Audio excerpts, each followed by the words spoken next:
Alam niyo mga kapatid, napakasarap po na nasa kamay po tayo ng Panginoon. Kasi kahit anong pagsubok na dumating po sa buhay natin, makakaya po natin. Alam niyo, ang dami kong problema sa buhay, ang dami kong pinagdadaanan. Pero dahil nga po kasama ko lagi si Lord, parang may pagkakaiba. Laki ng pagkakaiba. Kasi nung time na talagang layo-layo po kay Lord, yung relationship ko sa Kanya parang hindi nag-burn. Parang ang layo, sobrang hirap. Sobrang hirap ng parang yung mag-step forward ka. Kasi nga po parang walang magbibigay ng, actually, andyan naman yung family mo, andyan lahat, pero parang iba pa rin yung talagang napipil mo yung presensya na nanggagaling kay Lord.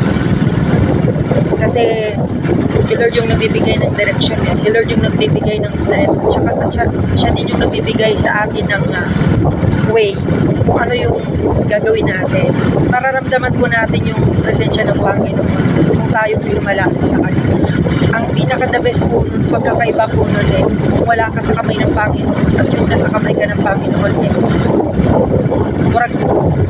parang pakiramdam mo may problema ka, ang gaan ka. Kahit sobrang laki ng problema mo, pero pinapahari mo si Lord sa buhay mo. Mas malaki si Lord kaysa doon sa problema mo na yun.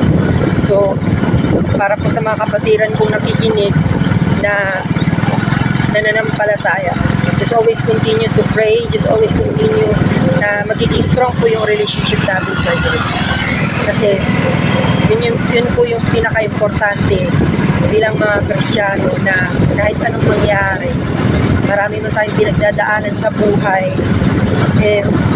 pagpatuloy lang po natin gawa ng mabuti at magiging isang magandang halimbawa po sa mga ibang kabataan, ibang mga people, ng mga anak po ng Panginoon. Kasi